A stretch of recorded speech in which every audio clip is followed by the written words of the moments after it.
ഇന്ന് 7-ാം തീയതിയാണ്. 25-ാം തീയതിയാണ് ദില്ലി 7 സംസ്ഥാനങ്ങളിലേക്കുള്ള നിയമസഭാ തെരഞ്ഞെടുപ്പ്. അഡ്വക്കേറ്റ് വിനോദ് മാത്യു, പക്ഷേ ഇവിടെ ഒരു പ്രധാനപ്പെട്ട കാര്യം സുപ്രീം കോടതി സൂചിപ്പിച്ചത്, എൻ്റെ മനസ്സ് അവിടെ തന്നെയാണ് ഉടക്കി നിൽക്കുന്നത്. നിങ്ങളെ ഞങ്ങൾ ഇടക്കാല ജാമ്യം നൽകി വിട്ടയച്ചാലും നിങ്ങൾക്ക് മുഖ്യമന്ത്രി എന്നുള്ള ഉത്തരവാദിത്തം നിറവേറ്റാൻ കഴിയില്ല എന്നാണ്. താങ്കളെ ഞങ്ങൾ മോചിപ്പിച്ചാൽ തെരഞ്ഞെടുപ്പിൽ പങ്കെടുക്കാം, പക്ഷേ ഒഫീഷ്യൽ ഡ്യൂട്ടി നിർവഹിക്കാൻ കഴിയില്ല എന്നുള്ളതാണ്.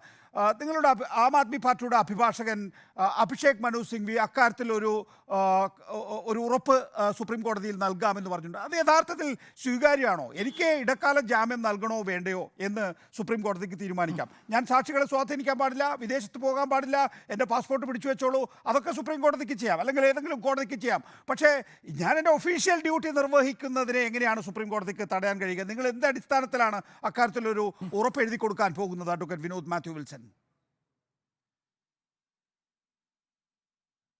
ശ്രീ നികേഷ്, ഞാൻ മറുപടി പറഞ്ഞ് തുടങ്ങുന്നതിന് മുമ്പ് എനിക്കൊരു ഒരു കാര്യത്തിലൊരു മറുപടി പറയേണ്ടതായിട്ടുണ്ട്. ശ്രീ KV ഹരിദാസ് സാറിനോടാണ്. ഞാനും അദ്ദേഹവും തമ്മിൽ ജനം TV-യിൽ ഒരു 1.5 മാസം മുമ്പ്, ഒരു 2 മാസം മുമ്പാണ് ഒരു ഇൻ്റർവ്യൂവിൽ ചാനൽ ചർച്ചയിൽ പങ്കെടുത്തത്. അന്ന് അദ്ദേഹത്തോട് അഭിപ്രായം ചോദിച്ചു, ഒരു കാര്യം ചോദിച്ചു. അദ്ദേഹം മറുപടി പറയാതെ എനിക്ക് വീട്ടിലൊരു മീറ്റിംഗ് ഉണ്ടെന്ന് അദ്ദേഹം പോയി. ഞാൻ അതെന്താണെന്ന് ചോദിക്കാം, അത് വിഷയത്തിലേക്ക് വരാം. നികേഷ് നോക്കൂ, നമ്മൾ എന്തിനാണ് ഇവരെ ഈ സംഘികളെന്ന് വിളിച്ച് കളിയാക്കുന്നത്? പലപ്പോഴും എനിക്ക് മനസ്സിലായിട്ട് സംഘികളെന്ന് വിളിച്ച് കളി, നമ്മൾ പലപ്പോഴും സംഘികളുടെ തലയിലൊന്നുമില്ല, പ്രത്യേകിച്ച് ഒന്നുമില്ല, ചാണകമാണെന്ന് നമ്മൾ കളിയാക്കണം. ഞാൻ അത്തരം വ്യക്തിപരമായ ആക്ഷേപങ്ങൾക്ക് പോകുന്നില്ല. പക്ഷേ ഇവിടെ ഇവർക്ക് പ്രധാനമായിട്ടും ഇപ്പൊ ഈ സുപ്രീം കോടതിയിൽ ഈ കേസ് അല്ലെങ്കിൽ ഈ അറസ്റ്റുമായി ബന്ധപ്പെട്ട എന്താണ്, ജാമ്യാപേക്ഷയിലല്ല വാദം നടക്കുന്നത്. അരവിന്ദ് കെജ്രിവാളിന്റെ അറസ്റ്റിനെ ചലഞ്ച് ചെയ്തുകൊണ്ടുള്ള അപേക്ഷയിലാണ് വാദം നടക്കുന്നത്. അദ്ദേഹം ജാമ്യാപേക്ഷ ഫയൽ ചെയ്തിട്ടില്ല ഇതുവരെ. എന്താണ് അതിന്റെ പശ്ചാത്തലം? എന്താണ് പ്രധാനപ്പെട്ട 3 സാഹചര്യങ്ങളെ പറ്റി നമുക്ക് മനസ്സിലാക്കാം. ഇവരെന്താ ധരിച്ചു വെച്ചതെന്ന് അറിയാമോ?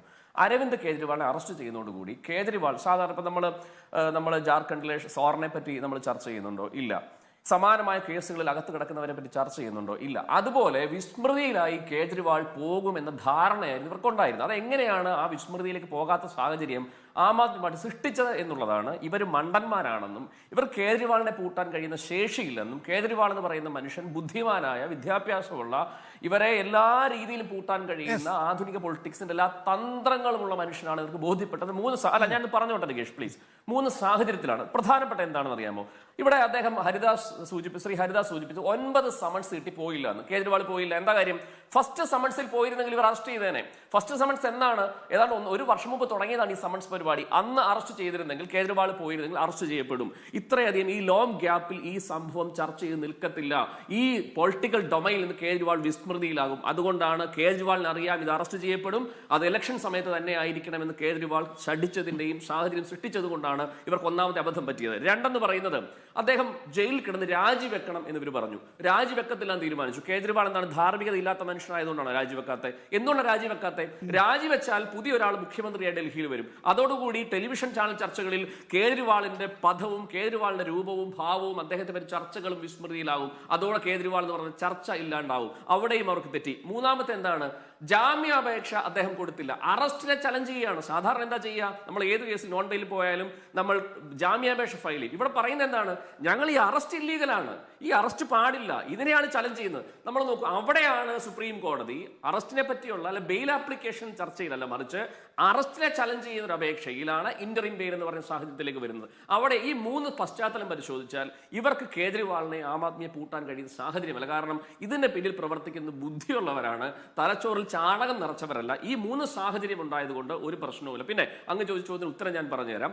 അദ്ദേഹം ഇവിടെ ഇന്ന് സോളിസിറ്റർ ജനറൽ പറഞ്ഞെന്താണ്, അതൊരു ഹോണറബിൾ പോസ്റ്റ് അല്ല എന്ന് അദ്ദേഹം പറയുന്നു. മെറിറ്റിലോട്ടൊന്നും പോകുന്നില്ല, ഹോണറബിൾ പോസ്റ്റ് അല്ല. അദ്ദേഹത്തിന് പോർട്ട്ഫോളിയോ ഇല്ലാത്തത് കൊണ്ട് ഇതൊരു ഹോണറബിൾ പോസ്റ്റ് അല്ല. അതുകൊണ്ട് ഒരു കമ്പനിയുടെ MD അകത്ത് കിടന്നാൽ ഇങ്ങനെ വരേണ്ടേ? അങ്ങനെയാണോ പ്രധാനമന്ത്രി? അങ്ങനെയല്ലല്ലോ. നമ്മുടെ രാജ്യത്തെ കോൺസ്റ്റിറ്റ്യൂഷണൽ പവർ കൊടുത്തിരിക്കുന്ന ആർക്കൊക്കെയാണ്? ചില ഇമ്മ്യൂണിറ്റിയും പ്രിവിലേജസും കൊടുത്തിരിക്കുന്ന ആർക്കൊക്കെയാണ്? അതുള്ളതാണ്. ഇത് ഭരണഘടനാപരമായ സാഹചര്യമാണ്.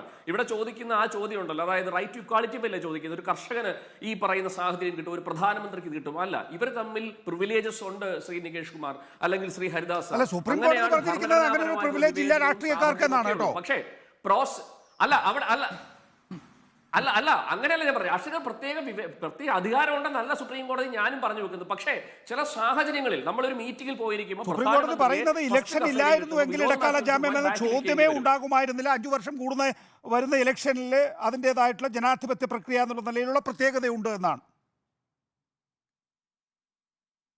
അല്ല നികേഷ്, ഞാൻ അവിടെയാണ് പറയുന്നത്. എന്താണ് നമ്മൾ ഈ റൈറ്റ് ടു ഇക്വാളിറ്റിയെ പറ്റി അല്ലെങ്കിൽ ഈക്വൽ ബിഫോർ ലോ എന്നതിനെ പറ്റി മനസ്സിലാക്കണം. ഇവിടെ എന്താണ്, ഞാനിപ്പോൾ ഒരു വണ്ടിയുമായി കാറുമായിട്ട് പോകുമ്പോൾ എൻ്റെ ട്രാഫിക് സംവിധാനം ഒഴുക്കി എനിക്ക് സുഗമമായ യാത്ര സാഹചര്യം ഒരുക്കത്തില്ല. പക്ഷേ പ്രധാനമന്ത്രി പോകുമ്പോൾ അത് കിട്ടും.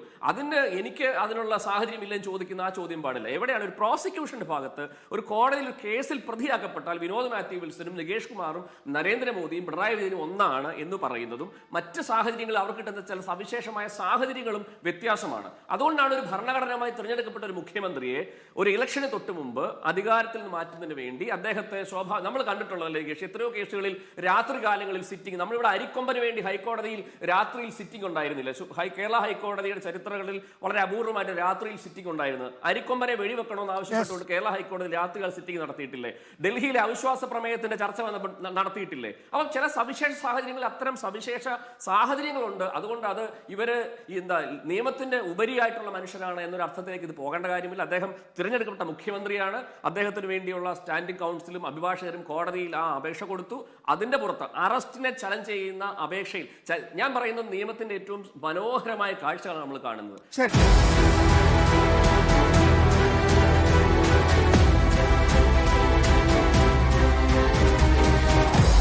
Debate with MV Nikesh Kumar.